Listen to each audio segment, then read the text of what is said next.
Hi, this is Charlie giving you Monday's market update. Before I go into the update, I've had an email come in over the weekend, I think it was, and it was a good question actually. So I thought I'd answer this today. So I've just, for the purposes of exercise, I've obviously taken his name off. Anyway, so it says, "Hi Charlie, as you may remember, because obviously know this individual, I've been trading on a demo account because he's a new trader most of August, as this is my first summer season trading. I moved back to trading for real recently and found I had to live through the emotional turmoil again as if I was trading for the first time. From a psychological point of view, moving back to demo for a bit seems to have set me back somewhat.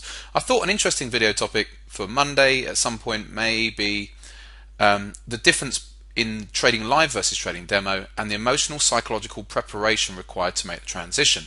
Really good one. Now this individual been trading since earlier this year, so he's obviously been, I think at some point has been trading on real accounts, then for the summer decided just to go back to demo account because it's his first summer, and is now just gone back by looks of things to live trading and just realized, oh, actually it doesn't feel psychologically quite nice. So what advice could I give you? Because yes, psychologically you can trade on a demo account and you could be making all sorts of gains, and funny enough, as soon as you go into real accounts, it doesn't seem to compute, it doesn't work that way. Why is that? Well, on a demo account, when you're trading on that, you don't trade with any fear as such. Now people will say, oh no, but I do trade it as if I'm trading it with real money.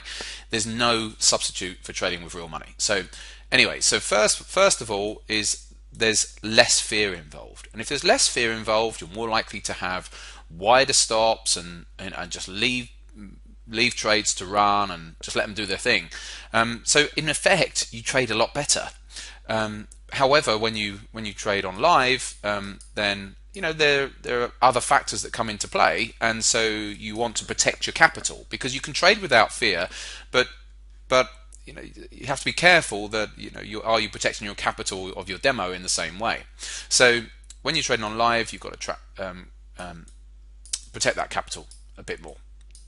And so I've met traders who have taken $10,000 accounts to like hundreds of thousands on a demo because they trade with huge amounts of leverage, and that's not realistic when you come across to live accounts. So that is a factor. I think the biggest thing is when you make that transition is that all of a sudden fear does come back into it, and so then you start to look at the market in a different way.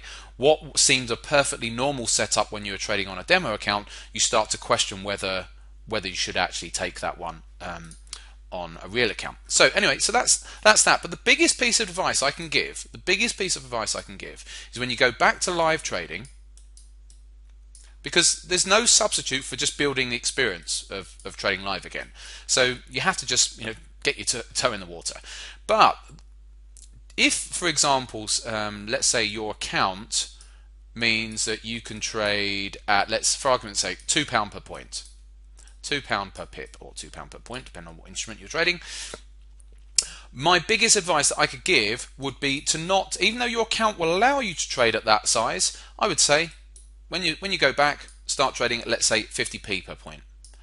Dramatically downsize. That's essentially the advice I can give.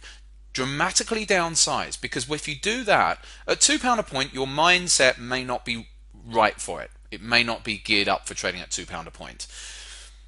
If, however, you're trading at 50p a point, you may not be so fussed about it. So it just gives you that edge that although you're not making as much money when you're trading at 50p a point, it gets you back in the saddle, and you're not as worried about a 50p a point trade as you would be at a £2 per point trade. And then gradually you can increase over, as the weeks go by, to 60p to 70p, and then gradually work your way back up to that £2 a point level. So when getting back into the saddle, dramatically undersize what you can trade at. So let's say £2 a point is risking, let's say 1% of capital based on, a 20 pip stop or whatever it might be.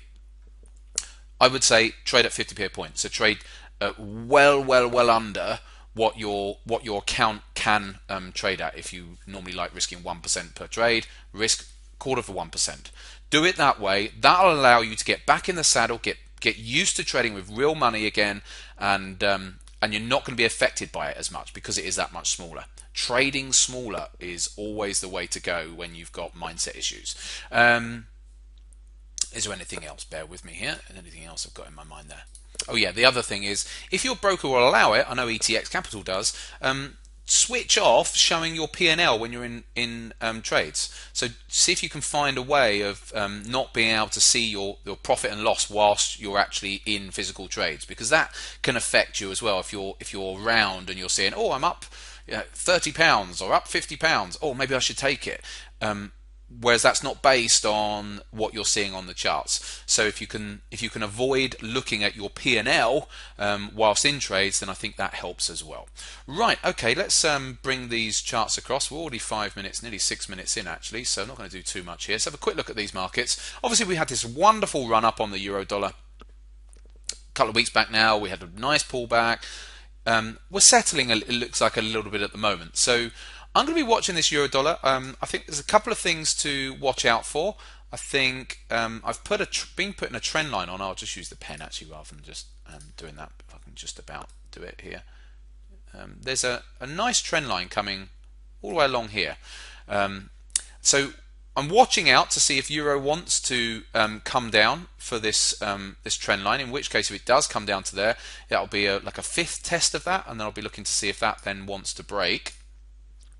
However, if it doesn't and it wants to hold here within my bands, if I just zoom back out again, if it can hold around this 111 area, then what we could actually be gearing up for, might want to play around a little bit, is a move back up into this zone, up and towards the mid-teens again, up towards 115. So I do think it's a game of two halves at the moment. We could go either way, but it could want to chop around a little bit first. So I'm looking out for signs of which direction it wants to go in. So so I'm watching out for euro dollar on that basis. The pound dollar, and we'll probably leave it at that on the pound. It's had such a big run down.